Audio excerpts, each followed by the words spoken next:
दरिया तलाशना, कहीं सहरा तलाशना, डेजर्ट। मुश्किल है खुद के जैसी ही दुनिया तलाशना।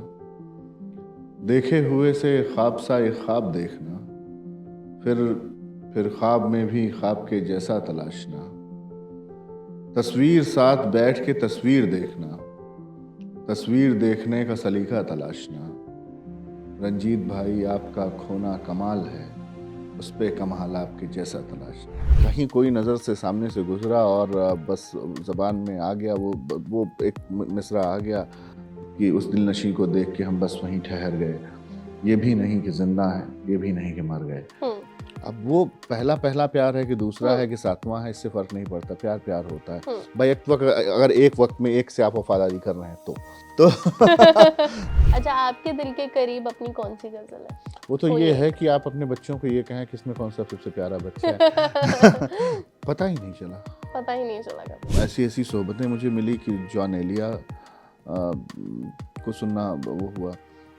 पाकिस्तान जाने का मौका मिला तो फिर मैंने ऐसे ऐसे स्टारवर्ड थे उनको देखा तो मैंने कहा यार ये लोग जो हैं इनके साथ बैठना लोगों का ख्वाब हुआ करता और मैं इनके साथ बैठ करके पता नहीं यहाँ कहना चाहिए नहीं, मैं बैठा हुआ हूँ शराब पर पी रहा हूँ उनके साथ। ना बहुत सारे लोग नहीं पीते थे उसमें, लेकिन मैं इनके साथ बैठा भी हुआ, उनके साथ बैठे शायरी भी कर रहा हूँ। रंजीत जी, ऐसा ना यूजुअली नहीं होता है कि कोई गेस्ट आए और इंट्रोडक्शन से पहले ही मेरी उनसे कुछ रिक्वेस्ट हो। अभी मैं देख रही थी माइक टेस्टिंग के टाइम पर आप कोई शायरी बोलना चाह रहे थे, सो स्टार्ट हम उसी से कर दें। मेरी गज़ल है। दरिया तलाशना, कहीं सहरा तलाशना, डेजर्ट। मुश्किल है खुद के जैसी ही दुनिया तलाशना। देखे हुए से ख्वाब सा एक ख्वाब देखना, फिर ख्वाब में भी ख्वाब के जैसा तलाशना। तस्वीर साथ बैठ के तस्वीर देखना, तस्वीर देखने का सलीका तलाशना। रंजीत भाई आपका खोना कमाल है, उस पे कमाल आपके जैसा तलाशना। क्या बात है, बहुत ही बढ़िया। लेकिन एक चीज़ ज़रूर है मेरे दिमाग में, जो आपके वर्ड्स हैं, अल्फाज हैं, उनको सुनने के बाद मेरे दिमाग में एक ही चीज़ स्ट्राइक हुई है कि इतना डेप्थ में जाकर लिखना इट इज़ नॉट ईजी। मतलब अगर हम लेमैन लैंग्वेज में भी बोलें तो बहुत ज़्यादा डिफिकल्ट हो जाता है अगर हम एक क्वेश्चन का आंसर लिख रहे होते हैं मे बी। बट इस तरह के वर्ड्स का यूज़ करना जो बिल्कुल लोगों को दिल से दिल तक कनेक्ट करे, is that difficult for you as well कभी कभी? देखिए लिखना डिफ़िकल्ट नहीं होता है, ना ये सोचने का तरीका होता है। आप क्या करते हैं जब किसी एक ट्रांस में होते हैं, जब आप शायर जो होता है वो एक उसकी दुनिया अलग होती है। वो एक ऐसा रेत का महल बनाता है जिसको कभी भी वो जानता है कि वो कभी गिरेगा नहीं। लेकिन वो आम दुनिया में वो बिल्कुल वो टच कीजिए वो गिर जाएगा। तो एक ऐसी मजबूत वो एक फैंटेसी जो उसकी होती है बहुत अलग होती हैं। ये डिफ़िकल्ट तो नहीं होता है, लेकिन हाँ, ये बिल्कुल अलग होता है लोगों से, सोचने का तरीका अलग होता है और वो सोचने का तरीका आपके जुनून, आपके पागल ये नहीं होता कि इसको कहीं आप सीख सकते हैं। आप सीख नहीं सकते, कोई क्लास नहीं लेंगे इसके लिए। आप बैठे हुए हैं, आपको आपकी सेंसिटिविटी पे डिपेंड करता है। आप क्या दुनिया का हर इंसान इमोशनल होता है। संजीदगी हर हर इंसान के दिल में होती है। उसको कैसे ज़ाहिर करता है, ज़ाहिर करने का भी तरीका अपना अलग होता है। एक उसका नज़रिया है वो मोहब्बत को कैसे देख रहा है, एक दुनियावी नज़रिए को कैसे देख रहा है, एक वो अपने बिलीव के बारे में सोच रहा है बट उसको जो है उस वक्त कुछ ख्याल नहीं है दुनिया के बारे में, तो उस दुनिया को अपने अपने साथ लेके चल रहा है। तो इस तरह के फिर वो लिख रहा है। लिखने के बाद वो अपने लफ्ज़ को देखिए, लफ्ज़ को बरतने का तरीका होता है। एक ही बात को कई तरीके से कही जा सकती है। आप लफ्ज़ कैसे रखते हैं, तो वो क्योंकि गज़ल होती है, गज़ल जो है सर्टेन पैरामीटर्स को फॉलो करती है, सर्टेन मीटर जो है उसका, तो ग्रामर उसकी सिंटैक्स वो बहुत ज़रूरी होती है। तो उस हिसाब से उसमें लफ्ज़ रखे जाते हैं।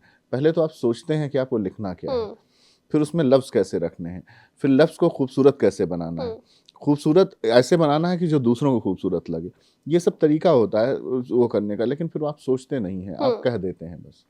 अच्छा, एक चीज़ बताइए, जो रिसेंटली अभी अभी एक गज़ल रिलीज़ हुई है उस दिलनशी, ये बात करती है पहले पहले प्यार के बारे में, अर्ली लव, बहुत ही क्लोज जो हम सबके दिल के होता है। तो ये इंस्पायर्ड किस चीज़ से है? देखिए, हमारे एक शायर थे जमाल एहसानी। वो कहते थे कि आसान तो नहीं है मेरी जान गज़ल कहना, एक बात बतानी है, एक बात छुपानी है। गज़ल कहना जो है वो ऐसा फ़न है जिसमें उसी बात को बताना भी है आपसे और उसी बात को छुपाना भी है आपसे। ये जो गज़ल है, ये कोई ऐसी गज़ल नहीं है कि जो मैंने सोच के कही हो, ऐसे कहीं कोई नज़र से सामने से गुज़रा और बस ज़बान में आ गया वो एक मिसरा आ गया कि उस दिलनशी को देख के हम बस वहीं ठहर गए। ये भी नहीं कि ज़िंदा हैं, ये भी नहीं कि मर गए। हुँ, अब वो पहला पहला प्यार है कि दूसरा है हुँ, कि सातवां है, इससे फ़र्क नहीं पड़ता, प्यार प्यार होता है। हुँ। भाई एक वक़्त अगर एक वक़्त में एक से आप वफ़ादारी कर रहे हैं तो तो वो पता नहीं कौन-सा इश्क रहा, हो सकता है मेरे इंजीनियरिंग कॉलेज के दौरान का इश्क रहा हो सकता है मेरे एमबीए के दौरान का मेरे उसके इश्क रहा हो। मेरा हुँ, वैसे मैंने उर्दू सिर्फ़ अ, सीखी है सोहबतों में, लेकिन शायद मैं उर्दू का हूँ। हुँ, यहाँ से पाकिस्तान तक रिप्रेज़ेंट करता हूँ। हुँ, तो ये सोहबतों से है, कोई मैंने डिग्री नहीं ली है, डिग्री तो मेरी और टेक्निकल हैं सारी। हुँ, लेकिन आप देखिए कि अब आप जा रहे हैं, आप महसूस कर रहे हैं, कोई आपके सामने से गुज़र रहा है, आपके सामने कुछ है ही ना, कुछ उसकी कहते हैं ना, आप उसकी प्रशंसा भी नहीं कर सकते और आप उसको सोच भी नहीं सकते। फ़रहत एहसास एक शायर हैं साहब हैं, हमारे इस शहर के बहुत बड़ा नाम है। उन्होंने कहा कि सारी शक्लों से परे है वो हमारा महबूब, हुँ, सो तसव्वुर के सहारे भी नहीं जा सकते। यानी ख़याल के सहारे भी वहाँ तक नहीं पहुँच सकते कि वो सारी शक्लों से दूर है। दुनिया के हर पता हुँ, जो मायावी दुनिया है उससे बहुत दूर है। हुँ, तो हम तसव्वुर में ख़याल में भी सोचें कि हम उस तक पहुँच जाएँ कि हुँ। वो इतना खूबसूरत होगा, तो हम नहीं जा पा रहे हैं। तो ये गज़ल का हुस्न है, उसकी खूबसूरती है।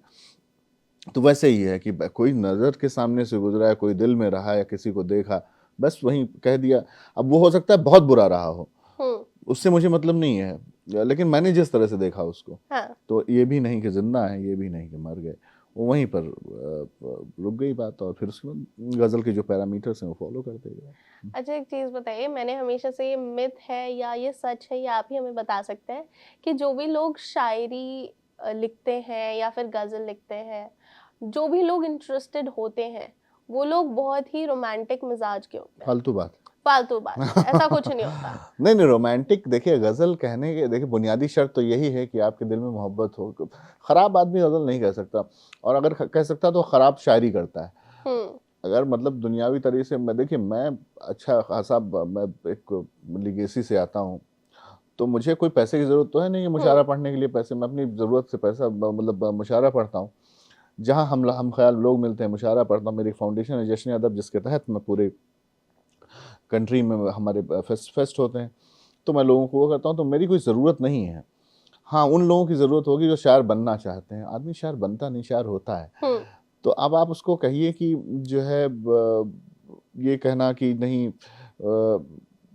वो उसमें जो है बहुत ज़्यादा सलाहियतें हैं तब वो शायर बन रहा है या ऐसा कुछ नहीं। और ये रोमांटिक होना उसकी बुनियादी शर्त नहीं है।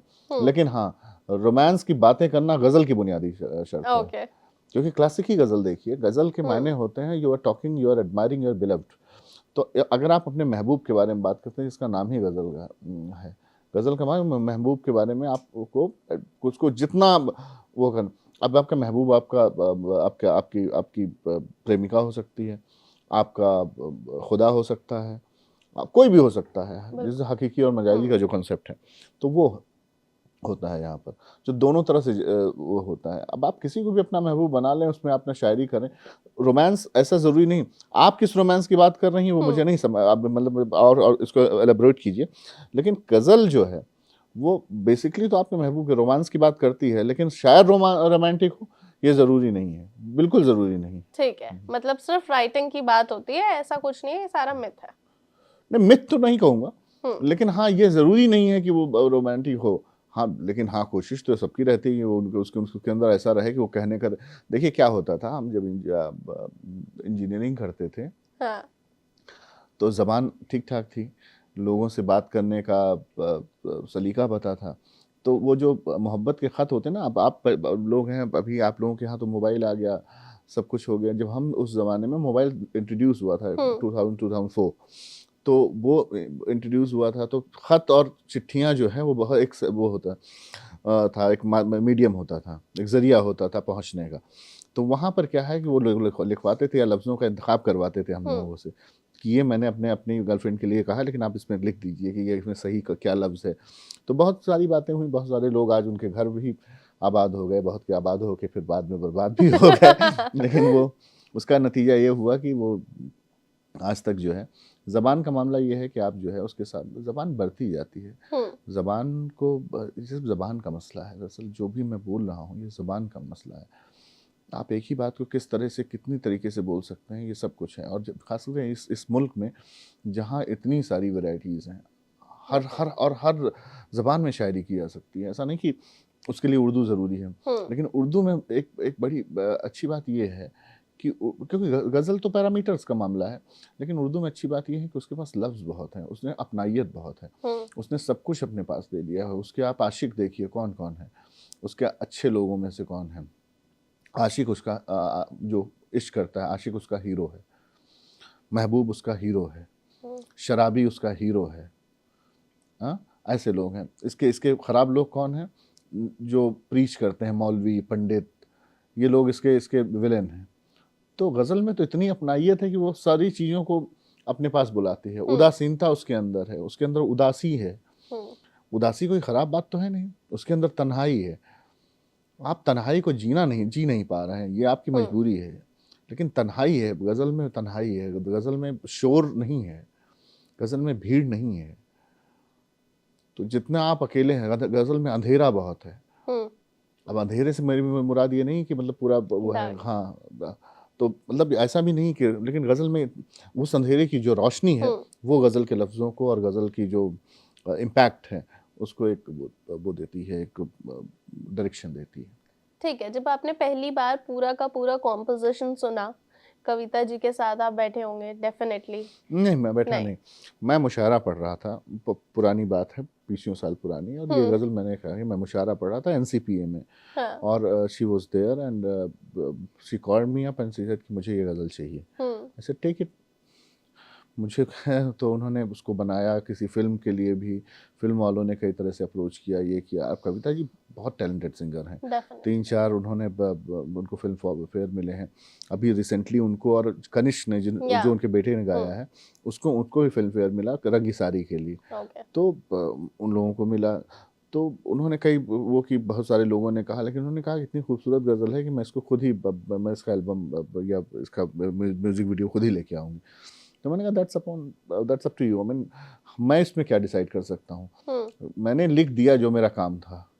अब आप मुझसे ये कह रहे हैं कि मैं, जब आपसे ना बने कोई चीज़, नीरज जी ने क्या किया कि जब ये गाना लिखा गया, ए भाई ज़रा देख के चलो, अ, आगे भी नहीं नहीं, पीछे भी, पीछे तो राज कपूर साहब ने जब गाना लिया मेरा नाम जोकर में, तो उसके म्यूज़िक डायरेक्टर उनको बुलाया, कह रहे बन ही नहीं रहा है, हुँ, इसको हम कैसे ये तो पूरा ऐसे बातचीत हो रही है, हुँ, तो इसमें हम क्या गाना बनाएँगे? तो नीरज जी को बुलाया गया कि आपने क्या सोच के इसको लिखा है? क्या आपके पीछे क्या चल रहा था? हुँ, उन्होंने कहा मैं तो एक दर्शन दे रहा हूँ, हुँ, और दर्शन दे कर के जोकर उसमें जो है, वो बता रहा था, ए भाई ज़रा ज़रा देख के चलो, आगे भी नहीं पीछे भी, दाएँ भी, बस ऐसे-ऐसे। तो ये एक जीवन दर्शन है, हुँ, तो आप उसको उसी तरह से लिख लीजिए। तो नीरज जी ने ये बताया था कि ये है। अब इसमें तो कुछ है नहीं, कंपोज़ आपको करनी है, कैसे कंपोज़ करनी है वो आप देखें। लेकिन मेरे में मुझे जो है, मुझे जो देखना था, वो मेरी गज़ल सिर्फ़ कहनी थी, वो मेरा काम हो गया। अब ये तो उनका काम था और उन्होंने बहुत अच्छा गाया, कनिष्क ने बहुत अच्छा गाया। आपको ओवरऑल कॉम्पोज़िशन कैसा लगा जब आपने वो फाइनल आउटकम देखा? मुझे तो ऐसा लगता है कि जब आप इस तरह की कॉम्पोज़िशन देखते हैं, तो ऐसा लगता है कि आप ही ने लिखी है। दूसरी बार कह कर के तो हो जाता है, लेकिन बाद में ऐसा लगता है कि आप ही ने ये सब लिखा है। हुँ, मैंने कहा भी घर में, मुझे यकीन नहीं हो रहा है कि मैंने लिखा।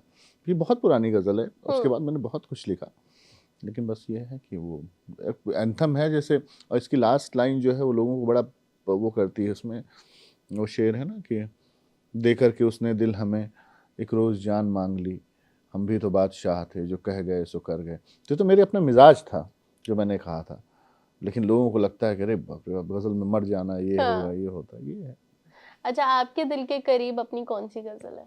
वो तो कोई ये है एक। कि आप अपने बच्चों को ये कहें कि इसमें कौन सा सबसे प्यारा बच्चा है। तो हम इसमें नहीं तय कर सकते, क्योंकि जिस वक्त आप तख्लीककार जो होता है, क्रिएटर जो होता है, उसको ये नहीं होता है कि वो क्या कह रहा है, वो उस वक्त जो कह रहा होता है सबसे अच्छा होता है। हम्म। इनफैक्ट हो सकता है आपको कोई गज़ल बहुत अच्छी लगे और दूसरी गज़ल आपको अपील ना करे, लेकिन हम्म। वो मेरे लिहाज से वो बहुत अच्छी होगी। हम्म। अब ये दरिया तलाशना, कहीं सहरा तलाशना, आप इसको देखिए कि इसमें जब मैंने दूसरा शेर कहा तो मैं खुद भी नहीं, काफ़ी दिनों तक हैरत में रहा था कि ये शेर मैंने किस उसमें आके कहा। देखे हुए से ख्वाब सा एक ख्वाब देखना, कि एक ख्वाब आपने जो देख लिया है हम्म। उसको फिर देख रहे हैं आप, उस ख्वाब में कितनी शिद्दत होगी, कितनी उसमें इंटेंसिटी होगी कि उसको देखना है, और फिर उसमें क्या है, फिर ख्वाब में भी ख्वाब के जैसा तलाशना। मैं फिर उसी ख्वाब को देख करके उसी ख्वाब में उसी ख्वाब को तलाश रहा हूँ। तो वो अब ये मैं सोच के तो नहीं लिख सकता, हम्म। क्योंकि आप क्या सोचेंगे, मैं खुद भी नहीं समझ सकता। मैं कोई वो नहीं हूँ, दार्शनिक तो हूँ नहीं, फिलोसोफर तो हूँ नहीं, तो मैं क्या सोच रहा हूँ। वैसे शायर होता दार्शनिक ही है, लेकिन वो उसकी अपना नज़रिया अलग होता है, तो वो अलग डायरेक्शन में जाती है। तो मैं समझ नहीं सका कि जो है, तो मैंने गज़ल वो कह दिया। फिर उसके बाद 4 लोगों को समझ में आया कि अच्छा ये है। अब इसी को, जिसको नहीं समझ में आ रहा है कि मैं क्या कहना चाह रहा हूँ, उस पर बिल्कुल वो है, लेकिन मुझे पता है ना मैंने क्या कहा है, बिल्कुल। तो मेरे लिए तो वो सबसे अच्छा है। हम्म। लेकिन अब ये है, कुछ गज़लें पॉपुलर हो जाती हैं, बहुत ख़राब गज़लें होती हैं लेकिन पॉपुलर हो जाती हैं। हाँ। अब जैसे यही उस दिल नशी को देख के, ये ख़राब तो नहीं, बहुत अच्छी है, लेकिन ये ठीक है। एक जो कहते हैं ना, मोहब्बत का एक हम्म। एंथम होता है, उसकी तरह हो गई कि चलो ठीक है, हम्म। जो प्यार कर रहे हैं वो सुना रहे हैं अपना, उसमें लिख करके। और भी बहुत बहुत कुछ लिखा, लेकिन ये सब तो ठीक है। हर एक कलाकार की, हर एक आर्टिस्ट की एक इंस्पिरेशन होती है। आपका कौन है? पता ही नहीं चला। पता ही नहीं चला कभी? किसी को ऐसे देखा हो कभी और ये सोचा हो कि यार इनके अल्फाजों में इतनी जान कैसे है, तो मैं भी कुछ नहीं, करता दरअसल हूँ? क्या हुआ कि मैं इंजीनियरिंग कर रहा था, और उस वक्त मैं लिखता था, तो प्रोफेसर अशोक चक्रधर हमारे यहाँ जाया करते थे रायबरेली में, 2000 के पहले, मतलब जब मेरा 99-98 में, तो मैं उनको देखता था, तो अच्छे से कहते थे, हिंदी कवि जाया करते थे, तो मैंने देखता था कि कैसे कैसे शब्द बनाते हैं ये लोग। फिर मैंने कहना शुरू किया, अब समझ में ना आया कि कैसे आप बात कहेंगे तो, लेकिन वो मीटर में भी हो, वो उस जितनी भी उसके पैरामीटर हैं हम्म। शायरी के या लिटरेचर के, उसमें भी रहे। और उस वक्त ख्वाहिश ये थी कि हमको मंच भी मिले। जब आप पहले पहले शुरू में लिखना शुरू किए ना, तो आपको लगता है पॉपुलर हो जाओ, तो अब सुने कौन, भाई मरे हुए पे कौन मरेगा, तो सुनेगा कौन। तो उस तरह से हमने कोशिश की कि हम जो है इसको कर लेंगे, मतलब अब कुछ लिख लेंगे। लेकिन फिर आके फिर उसके बाद ऐसी ऐसी सोहबतें मुझे मिली कि जॉन एलिया को सुनना वो हुआ। फिर मुझे गालिब मुतासिर करते थे, बहुत प्रभावित करते थे, लेकिन गालिब से ज़्यादा मुझे मीर तकी मीर मुझे, और उनको खुदा सुखन भी कहा गया, वो उनके यहाँ रहा। दाग ने मुझे, तो मैं क्लासिकल पोइट्री मैंने पढ़ना शुरू किया उर्दू की, तो वहाँ से कुछ हुआ। फिर आगे आकर के मुझे पाकिस्तान बहुत गया मैं कई दफ़े, तो पाकिस्तान जाने का मौका मिला, तो फिर मैंने ऐसे ऐसे जो स्टालवर्ड थे उनको देखा, तो मैंने कहा यार ये लोग जो हैं, इनके साथ बैठना लोगों का ख्वाब हुआ करता, और मैं इनके साथ बैठ करके अब पता नहीं, यहाँ कहना चाहिए नहीं, मैं बैठा हुआ हूँ शराब पर पी रहा हूँ इनके साथ। बहुत सारे लोग नहीं पीते थे उसमें, लेकिन मैं इनके साथ बैठा भी हुआ हूँ, इनके साथ बैठ के शायरी भी कर रहा हूँ और मुशायरा भी पढ़ रहा हूँ। तो ख्वाब की तरह था सब कुछ, वो होता जा रहा था। इसी दरमियान जश्न अदब हो गई 2012 में। फिर फ़रत एहसास जैसा एक शायर, इतना बेहतरीन शायर, उनकी उनकी कुर्बत, उनकी उनकी नज़दीकियाँ मुझे मिली, तो समझ में आया कि ये सब चीज़ें, फिर वहाँ उस ज़माने के जितने भी स्कॉलर्स थे उर्दू के, चाहे प्रोफेसर गोपीचंद नारंग हो, शमसुर रहमान फ़ारूकी हों, शमीम हनफी साहब हों, कोई भी ऐसा नहीं था जिससे मेरी मेरी मुलाकात नहीं थी, या क्लासिकल सिंगिंग का कोई ऐसा आदमी नहीं था जिससे मेरी मुलाकात नहीं थी। बड़े नाम जितने थे सबसे, मतलब उर्दू और हिंदी के, उन सबसे मेरी बहुत अच्छी वो थी। तो वो सब सोहबतों में चलता गया सब कुछ, और वो होता गया। और ये कहना कि किसी एक ने बहुत कुछ किया, नहीं, लेकिन हाँ ये एक सबका एक वो रहा कि हम चलते गए। फिर मेरी जो फाउंडेशन जश्न अदब बनाई, उसमें बहुत सारे लोग, बहुत सारे आर्टिस्ट आए, तो वहाँ से हमको बहुत ताकत मिली। तो वहाँ लोग मिलते थे, बैठते थे, तो हर तरह की बातें, हर तरह के लोग, बहुत तजर्बा हुआ सीखने का, बहुत बड़ा अच्छा। ठीक है, last but not the least, के इतनी सारी गज़लें आपने लोगों के सामने पेश करी हैं, लोगों ने बहुत ज़्यादा पसंद किया है। अभी अभी ये जो म्यूजिकल कोलैबोरेशन है आपका कविता जी का, उनके सन का, तो वो भी बहुत पसंद किया गया है। नेक्स्ट कुछ म्यूजिकल कोलैबोरेशन ऐसे लाइन में है, आने वाले हैं? मैं कोशिश तो नहीं करता वंशिका, लेकिन अगर आएगा तो ठीक है। कोई क्योंकि मुझे अंदाज़ा नहीं, मैं इतना ज़ाती ज़िंदगी में अपनी इतनी मसरूफियत है मेरी, मैं बहुत ज़्यादा अपने आप को वो रखता हूँ। मैं मुशायरे नहीं, मैं लिटरेचर के किसी काम में अपने आप को वक्फ कर दिया, मैंने ख़त्म कर दिया बिल्कुल। कल मैं अभी रिपब्लिक डे का मुशायरा किया, कल फिर मेरा प्रोग्राम है स्टीन में, तो मैं ऐसे ही करता रहता हूँ। उसके पहले लखनऊ में 2 दिन रहा। तो अब इस रास्ते में जो कुछ भी आए वो सब ठीक है, लेकिन कोई ऐसा एफर्ट नहीं कर रहा हूँ मैं, ना मैंने पहले किया कि मुझे वहाँ जाना है। लेकिन हाँ, कविता जी जैसे सेंसिटिव लोग जो हैं, या कनिष्क जैसे, ये लोग जो है तलाश में रहते हैं। जी बिल्कुल। ये बहुत अच्छे, इन्होंने पहले भी, इससे पहले भी बहुत अच्छे म्यूजिक एल्बम्स निकाले हैं, apart from their industrial work जो भी है इनका, फिल्म इंडस्ट्री का जो भी रहा। इन्होंने भारत भूषण पंत के साथ एक बहुत अच्छा एल्बम निकाला, बहुत अच्छे शायर थे। तो ये लोग तलाश में रहते हैं, ऐसी कोई तलाश अगर रहेगी तो वो है। बाकी एक शायर थे इसमें जो है फिल्म इंडस्ट्री में थे, अख्तरुल ईमान, नज्म के शायर थे। तो अख्तरुल ईमान साहब जो है, वो कहते थे कि मैं अपनी शायरी फिल्मों में बर्बाद नहीं करूँगा, लेकिन उन्होंने डायलॉग ऐसे लिखे कि आपको याद हो, जहाँ से खड़े होते हैं दीवार वहीं से शुरू, लाइन वहीं से। ये सब अख्तरुल ईमान है। आप देखिए तो ऐसा लगेगा कि मतलब जितने डायलॉग हैं बड़े फिल्मों के, दीवार और कौन कौन सी फिल्में उन्होंने लिखे, लेकिन शायरी उन्होंने ज़ाया नहीं की। वही निदा फाजली, मजरू सुल्तानपुरी थे, जिन्होंने फिल्म इंडस्ट्री की शायरी को एक और बशीर बद्र एक शेप दिया। अब वहीं कहीं शाम ढले तो मेरे दिल में आ जाना, ये निदा फाजली हैं। मजरू सुना हम हैं मताए कुछ और बाजार की तरह, तो ये तो वो हैं, अपना मजरू साहब हैं। तो मजरू सुल्तानपुरी ने अपनी अलग वो दी, और मजरू सुल्तानपुरी और निदा फाजली ऐसे, जावेद अख्तर, जावेद साहब ने तो बहुत बाद में सिलसिला लिखना में 81 में लिखा, सिलसिला के गाने लिखे। उसमें एक जो है वो, उस पे उनकी इज्जत पे यश चोपड़ा साहब की, जावेद साहब ने मुझे खुद बताई कि वो है भी कई जगह, तो उन पर लिखना शुरू किया। लेकिन जावेद अख्तर साहब की शायरी और जावेद अख्तर साहब का फिल्मी काम, वो दोनों बिल्कुल, आप दोनों अलग अलग नजर आता है। मुशायरे में देखिए वो अलग नजर आते हैं, इसमें देखिए वो अलग नजर आते हैं, गुफ्तगू उनकी अलग तरह की होती है, तो वो अलग मसला है। तो अगर कोई जो जावेद साहब तो फिल्मों में थे, वो शायरी की तरफ आए, मैं इधर हूँ, अगर रास्ते में आ गया तो ठीक है, लेकिन समझौता नहीं करना है, कोशिश ये नहीं तो बहुत सारे रास्ते, बहुत अच्छे दोस्त हैं वहाँ, वो कर सकता हूँ, लेकिन वो लफ्ज़ बदल करके नहीं कह पाऊंगा कि मैं कहना कुछ चाह रहा हूँ और आपकी डिमांड कुछ है, तो वो नहीं हो पाएगा। समझ गए। ठीक है, थैंक यू सो मच यहाँ आने के लिए, आपने अपना टाइम दिया, बात करके बहुत अच्छा लगा। आई होप हम लोग जल्दी मिलें दोबारा से, आप कुछ ऐसा ही नया और जो हमारी ऑडियंस के दिल से दिल तक जाके छू जाएगा ना, ऐसे ही वर्ड्स हमें दोबारा सुनाएं। Thank you so much. जरूर ma'am, thank you so much.